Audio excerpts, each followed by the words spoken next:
ጤና ይስጥልን የተከበራችሁ የቻናላችን ተከታታዮች፣ አሁን የደረሱንን ሰበርና ጣዳፊ መረጃዎች ይዘንላችሁ ቀርበናል። በዛሬው ዕለታዊ ዜናችን በትግራይ ክልል እንደርታና ሀሳይ አካባቢ ከኤርትራ አቅጣጫ መሳሪያ ተጭነው የገቡ ታጣቂዎች ላይ የተፈጸመውን ከፍተኛ የድሮን ጥቃት፣ በደቡብ ወሎ የተቀሰቀሰው የተኩስ ልውውጥና አሁን ያለበትን ሁኔታ፣ የአሜሪካና የኢትዮጵያ መከላከያ ያደረጉትን ወታደራዊ ስምምነት እንዲሁም በደንበጫ አካባቢ ወጣቶች መከላከያን መቀላቀላቸውን ጨምሮ ሌሎች ዋና ዋና ጉዳዮችን ሰፋ አድርገን እንዳሰናል። እስከ መጨረሻው አብራችሁን ቆዩ። ወደ ዝርዝሩ ከመሄዳችን በፊት ለዚህ ቻናል አዲስ ከሆናችሁ ሁሌም ፈጣንና ታማኝ መረጃዎች ቀድመውን ይደርሷችሁ ቻናሉን ሰብስክራይብ ማድረጋችሁን አትርሱ። ወደ ዝርዝሩ ወደ መጀመሪያው ሰበር ዜናችን ስናልፍ በትግራይ ክልል እንደርታ ወረዳና ሀሳይ አካባቢዎች ከፍተኛ የድሮን ጥቃት መፈጸሙ ተሰማ።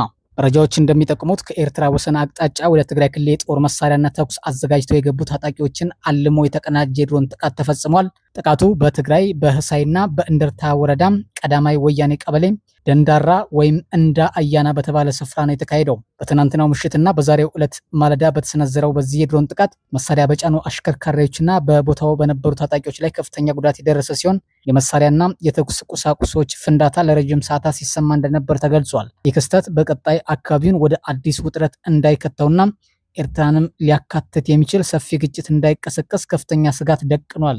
በደቡብ ወሎ የተደረገው የጥቂት ሰዓታት ተኩስና አሁን ያለው ሁኔታ።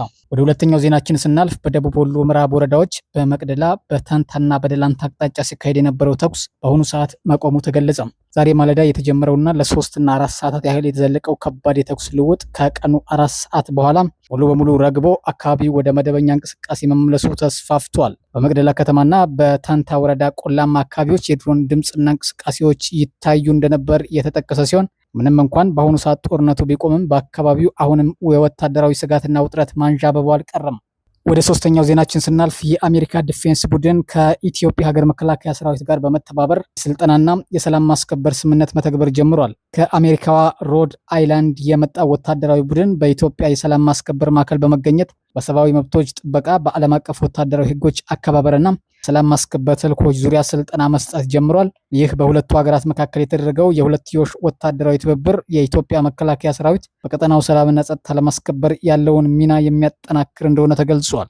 በሌላ በኩል በምዕራብ ጎጃም ዞን የደንበጫ ከተማ ወጣቶች ሀገራቸውና ሕዝባቸውን በወታደራዊ ሙያ ለማገልገል ወደ መከላከያ ማሰልጠኛ ማዕከል መሸኘታቸው ተሰማ። በደመቀ ሁኔታ በተካሄደው የሽኝት መርሃ ግብር ላይ የከተማው አስተዳደር አመራሮች እንደገለጹት ወጣቶቹ ሀገራዊ ጥሪን ተቀብለው መከላከያን መቀላቀላቸው ለሀገር ሉዓላዊነትና ለሕዝብ ደህንነት ትልቅ አስተዋጽኦ ይኖረዋል ተብሏል። በመጨረሻም ግብጽ በአባይ ወንዝ አጠቃቀምና በታላቁ የኢትዮጵያ ህዳሴ ግድብ ዙሪያ አዲስ ማስጠንቀቂያ አውጥታለች። የግብጽ መንግስት የታችኛው ህዳሴ ወንዝ ፍሰት ላይ አደጋ የሚፈጥር ማንኛውንም እርምጃ እንደማትቀበልና የውሃ ድርሻዋ እንዲነካ እንደማትፈቅድ ገልጻለች። ይህ በእንዲህ እንዳለ የፌዴራል መንግስትና የተለያዩ አካላት በቀጠናው የሚታዩትን ውጥረቶች በሰላም ለማስቆምና ሀገራዊ ባላንጣነትን ለማስቀረት ጥረት እያደረጉ ይገኛሉ። ከውጭ ዛሬ በመካከለኛው ምስራቅ ታላቅ ውጥረት የተፈጠረና የአካባቢውን ጂኦፖለቲካዊ ሚዛን ሊያናጋ የሚችል ሰበር መረጃ ይዘንላችሁ ቀርበናል። እስራኤል በሶሪያ ሰሜናዊ ምዕራብ በሚገኘውና ሁለተኛው ትልቁ ወታደራዊ የአየር ጣቢያ በሆነው አቡ አልዱሁር ላይ በሌሊት የአየር ጥቃት ፈጽማለች። ይህ ጥቃት የተፈጸመው ደግሞ የቱርክ ወታደራዊ ልዑክ ጣቢያውን ጎብኝቶ የሩጫ መንገዶችን ወይም ራንዌይ እንደገና ለመገንባት ዝግጅት በጀመረ በሰዓታት ልዩነት ውስጥ ነው። ለመሆኑም እስራኤል ለምን አሁን በሶሪያ ላይ ጥቃት ሰነዘረች? ቱርክስ ለምን በጽኑ ተቃወመች? በስተጀርባ ያለው ቀጠናዊ የኃይል ሽሚያና ትልቅ ፖለቲካዊ ምስጢር ምንድን ነው? አብራችሁን ቆዩ።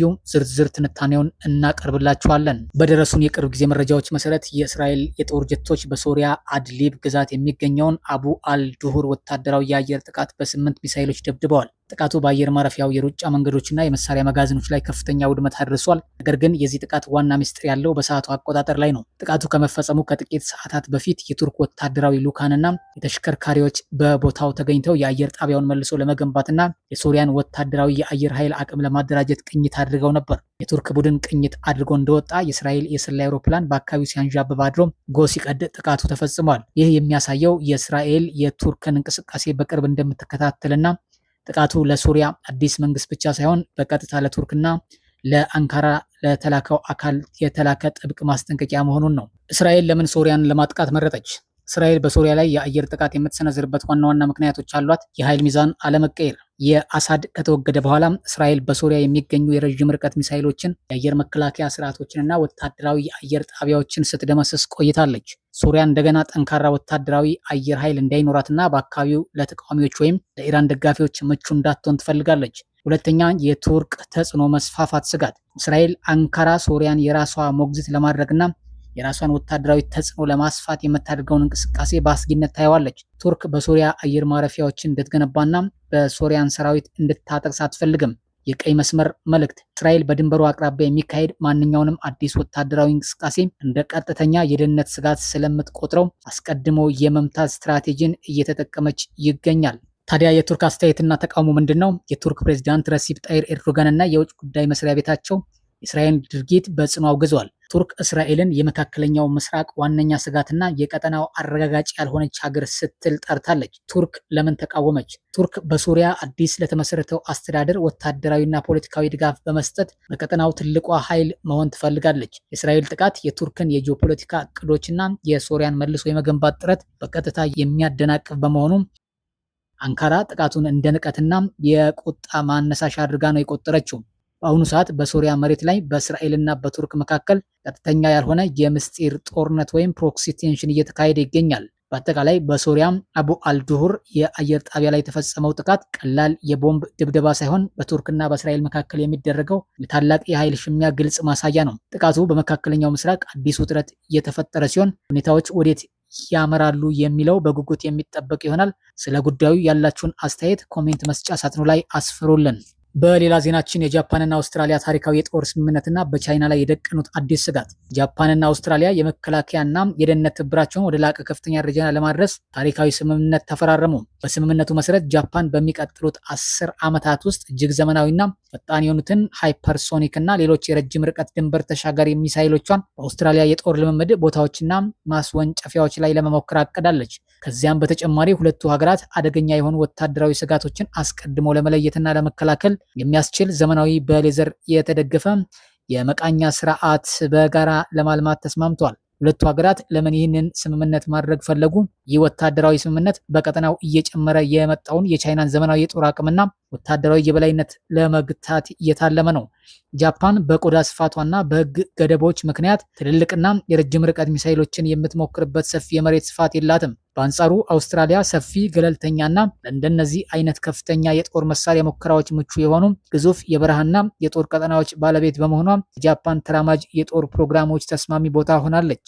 በኢንዶ ፓሲፊክ ቀጠና ውስጥ ያለው የፖለቲካና የወታደራዊ ውጥረት በአሁኑ ሰዓት በከፍተኛ ደረጃ ላይ ይገኛል። ቻይና በታይዋን ደሴት ዙሪያና በደቡብ ቻይና ባህር ላይ የምታደርገውን ወታደራዊ እንቅስቃሴ፣ የባህር ኃይል መስፋፋትና የሃይፐርሶኒክ ሚሳይል አቅሟን በከፍተኛ ፍጥነት በማሳደግ ላይ ትገኛለች። ይህ ሁኔታ ቶኪዮንና ካራቤራን በከፍተኛ የስጋት ደወል ውስጥ ጥሏቸዋል። ሁለተኛም አሜሪካ የጀርባ አጥንት ሱፐር ፓወር። በአካባቢው ትልቋና ዋነኛዋ የበላይ ኃይል አሜሪካ ስትሆን ከጃፓንና ከአውስትራሊያ ጋር የቅርብ ወታደራዊ ወዳጅነት አላት። አሜሪካ በኦኮስ የአሜሪካ ብሪታንያና አውስትራሊያ ጥምረት እንዲሁም በኳድ አሜሪካ፣ ህንድና ጃፓን አውስትራሊያ ህብረቶች አማካኝነት ቻይናን ለመዝጋትና ለመግታት የምታደርገውን እንቅስቃሴ ሁለቱ ሀገራት በቀጥታ እየደገፉት ይገኛሉ።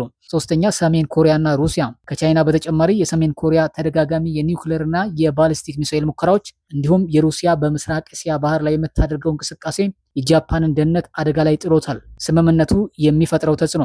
ይህ የጃፓንና የአውስትራሊያ ህብረት ቶኪዮ ሁለተኛው የዓለም ጦርነት ከተጠናቀቀ በኋላ የነበራትን ጥብቅ የወታደራዊ ገደብ ፖሊሲ በመተው ራሷን የመከላከልና አስቀድሞ ጠላትን የመምታት አቅሟን የምታጎለብትበት ትልቅ ማሳያ ነው። ይህ እርምጃ በኢንዶ ፓሲፊክ ቀጠና አዲስ የጦር መሳሪያ ውድድርን ሊያፋጥን የሚችል ሲሆን ከቻይና በኩልም በጽኑ ሊኮነንና ጠንካራ ምላሽ ሊሰጥበት የሚችል አዲስ ጂኦፖለቲካዊ ውጥረት እንደሚፈጥር ይጠበቃል። ለዛሬ ያዝንላችሁ ዜናዎች እነዚህን ይመስሉ ነበር። ከሀገር ውስጥና ከውጭ ባቀረብንላችሁ መረጃዎች የተሰማችሁን እንዲሁም ደግሞ ያላችሁን አስተያየት በኮሜንት መስጫ ሳጥኑ ላይ ያስፈሩልን። እዚህ ቻናል አዲስ ከሆናችሁ ሁሌም እውነተኛና አዳዲስ መረጃዎች ቀድመው እንዲደርሷችሁ ቻናሉን ሰብስክራይብ አድርጋችሁ ደወል ምልክቷን ተጫኑ።